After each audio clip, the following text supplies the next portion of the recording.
പലപ്പോഴും പേരൻസ് ചോദിക്കാറുള്ള ഒരു കാര്യമാണ് കുഞ്ഞിന്റെ തലയിൽ കുറച്ച് ടെമ്പറേച്ചർ പോലെ എപ്പോഴും തോന്നുന്നു, അത് എന്തുകൊണ്ടാണ് എന്നുള്ളത്. സോ അതിനെക്കുറിച്ചിട്ട് ഡിസ്കസ് ചെയ്യാം. Hi there, this is doctor Aryadev. നമ്മുടെ നവജാത ശിശുക്കളിലും ചെറിയ കുഞ്ഞുങ്ങളിലും ഒക്കെ അവരുടെ ബോഡി ടെമ്പറേച്ചർ ഈ ക്ലൈമറ്റ് ചേഞ്ചിനനുസരിച്ച്, ചൂട് തണുപ്പൊക്കെ മാറി വരുന്നതിനനുസരിച്ച് റെഗുലേറ്റ് ചെയ്യാനുള്ള അല്ലെങ്കിൽ കൺട്രോൾ ചെയ്യാനുള്ള കഴിവ് അത്രയ്ക്ക് അങ്ങോട്ട് ഡെവലപ്പ് ആയിട്ടില്ല. നമ്മുടെ ശരീരത്തിലുള്ള പോലെയോ അല്ലെങ്കിൽ കുറച്ചുകൂടെ വലിയ കുഞ്ഞുങ്ങളിൽ സംഭവിക്കുന്നത് പോലെയോ ഒന്നും അത്ര അങ്ങോട്ട് ഡെവലപ്പ് ആയിട്ടില്ല.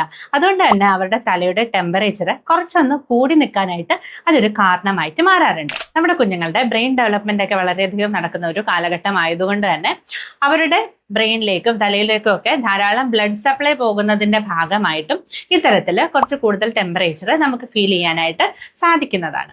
മറ്റൊന്ന്, നമ്മുടെ കുഞ്ഞുങ്ങളുടെ തലയ്ക്ക് കുറച്ച് വലിപ്പം കൂടുതലായിരിക്കും അവരുടെ ബോഡീനെ കമ്പയർ ചെയ്യുമ്പോൾ. അതുകൊണ്ട് തന്നെ അവരുടെ തലയിൽ നിന്ന് കുറച്ച് കൂടുതൽ ഹീറ്റ് പുറത്തേക്ക് പോകാനായിട്ട് അതൊരു കാരണമായിട്ട് മാറുന്നുണ്ട്. കുഞ്ഞുങ്ങൾക്ക് പല്ല് വരുന്ന ഒരു ടൈമിലും അവരുടെ തലയുടെ ടെമ്പറേച്ചർ കുറച്ച് ഉയർന്നു നിൽക്കുന്നതായിട്ട് നമുക്ക് ഫീൽ ചെയ്യാറുണ്ട്.